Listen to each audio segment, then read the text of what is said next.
جانب صاحب 2 پوائنٹس. پہلی چیز یہ کہ جو اسرائیلی پارلیمنٹ کی جانب سے مغربی کنارے کو انضمام کا جو بل ہے، یہ اگر ہم بات کریں بین الاقوامی قوانین کی، اقوام متحدہ کی قراردادوں کی اور غزہ معاہدے کی، سیدھی اس کے یہ منافی ہیں.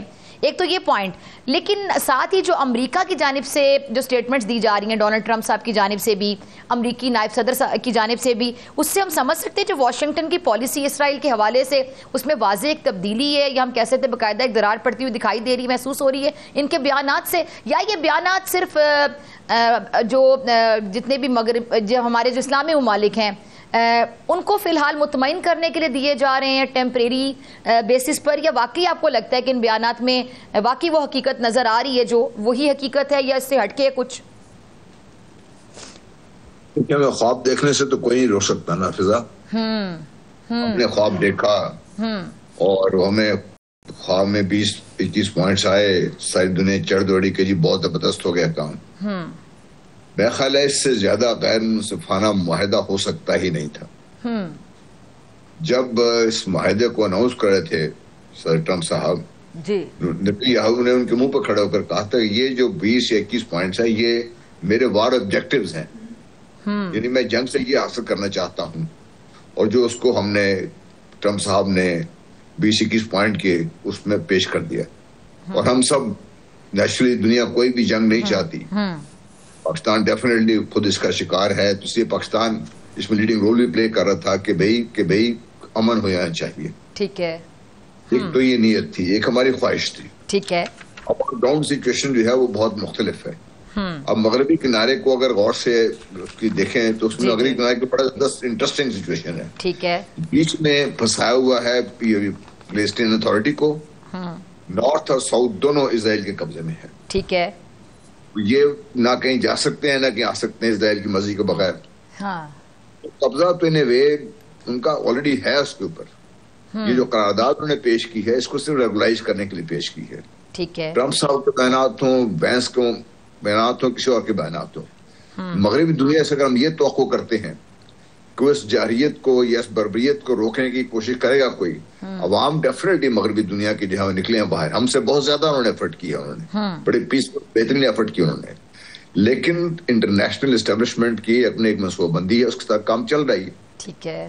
اب ٹرمپ صاحب کے بیان ہو، دوسرے بیان ہو، وہ مجھے اور آپ کو تو شاید تسلی دینے کی کوشش لیے کافی ہوں، لیکن آپ جتنے ہزاروں فلسطینی بچے، بوڑھے، عورتیں، جس طریقے سے ان کے ساتھ ظلم ہوا، جو ان کو ختم کر دیا گیا ان سے، اس کا کوئی حساب لینے والا نہیں ہے، کوئی بات کرنے والا نہیں ہے کچھ. کیا ہم نے سب اس کو مٹی ڈال کے آگے چلنا بھی شروع ہو گیا بات اس میں؟ کیا بات یہاں ختم ہو جائے گی؟ نہیں. آپ نے ٹرمپ صاحب کے ایک کارنامے کا بتایا کہ انہوں نے جو دارالحکومت ہے وہ شفٹ کیا تھا بیت المقدس میں.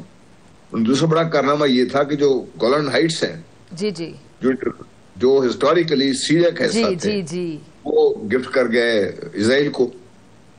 اور ایک کام اور کر گئے تھے، وہ انہوں نے جو سینٹ قوم کا جو دائرہ اختیار ہے، اسرائیل پہلے اس میں نہیں تھا، وہ یورپین کمانڈ کے انڈر انفلوئنس آتا تھا، انہوں نے سینٹ قوم کو وہاں تک پہنچا دیا. ایک طرف پاکستان ہے، دوسری طرف اسرائیل ہے، یہ اینڈ ہے اس کا، یہ سینٹ قوم کا.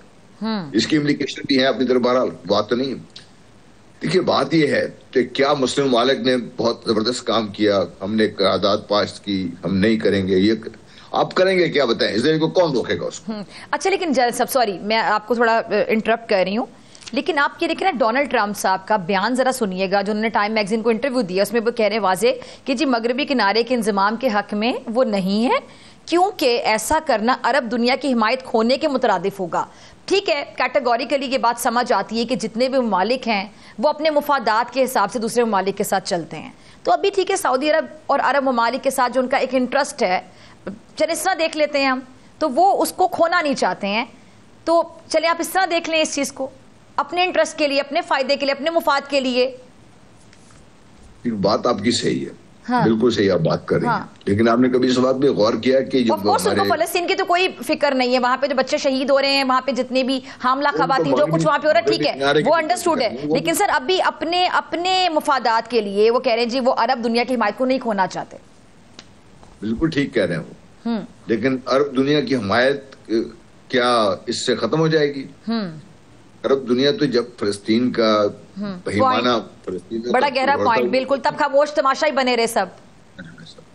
دوسری بات جس پہ ہم غور نہیں کرتے، عرب دنیا کے یہ جتنے ہمارے ایلیٹ ہے عرب دنیا کی، ان کی دولت کہاں پر ہے؟ عرب دنیا کی اپنی دولت کدھر ہے اس کے اوپر؟ عرب دنیا کیا انڈیپینڈنٹلی کو بات کر سکتی، فیصلہ کر سکتی؟ امریکہ کہاں موجود نہیں ہے؟ سعودی عربیہ موجود ہے، بہت بڑی اس کی ایئر بیس ہے وہاں پر. سیریا پہ آلموسٹ ان کا قبضہ ہے ان one way or the other. Lebanon totally ineffective ہو گیا ہوا ہے. آپ دیکھ لیجیے نا عراق کس حال میں ہے اس وقت، آپ دیکھ لیجیے. اب کیا خیال ہے یو اے ای اور قطر، جہاں پہ قطر میں سینٹ کام کا ہیڈ کوارٹر بذات ہے خود، جہاں پہ خود موجود تھے تبھی قطر پہ حملہ ہونے دیا، کچھ کیا ہی نہیں اس کے پیچھے. یو اے ای میں خود موجود ہیں یہ لوگ. تو آپ مجھے بتائیے کہ جو عرب ہمارے دوست ہیں، کیا یہ آزادانہ کچھ فیصلے کرنے کی پوزیشن میں ہیں کہ نہیں ہے؟ یہ میں جب یہ جو باتیں کر رہا ہوں نا دکھ سے بات کر رہا ہوں. میں بہت مطلب ہوتا ہے کہ انسان دیکھیے انسانیت کا جو تصدیق ہوئی ہے اس سے زیادہ تو مطلب یہودیوں نے اتنا شور مچایا ہوا کہ ہمارے اتنے بندے مار دیے ہٹلر نے، اس سے تو کئی گنا زیادہ انہوں نے خود مار دیے لوگ، شہید کر دیے لوگ.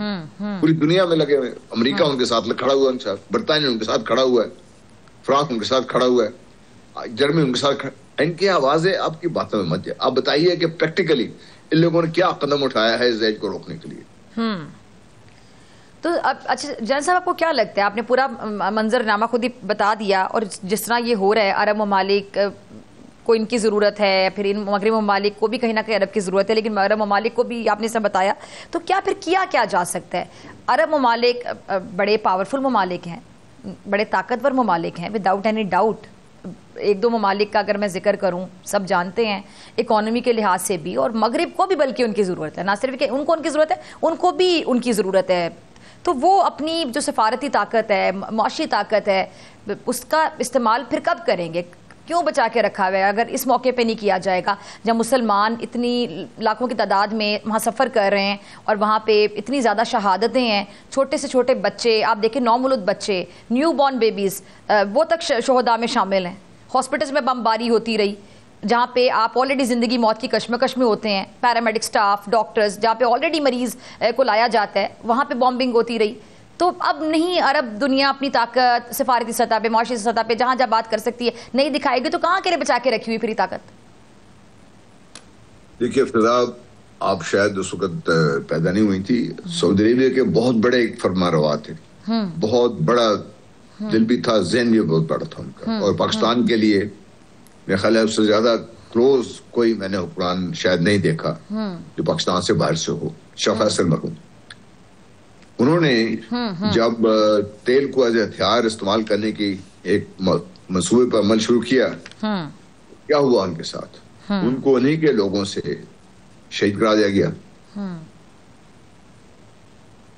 پھر ریسنٹ پاسٹ میں سعودی فرمانروا تھے، انہوں نے یہ پوچھا تھا ان سے جب یہ ایران عراق کا اور کویت کا جھگڑا شروع ہوا تھا، وہ انہوں نے یہ پوچھنے کی جسارت کی تھی ان سے کہ آپ آ تو رہے ہیں، ہم آپ کو بلا رہے ہیں.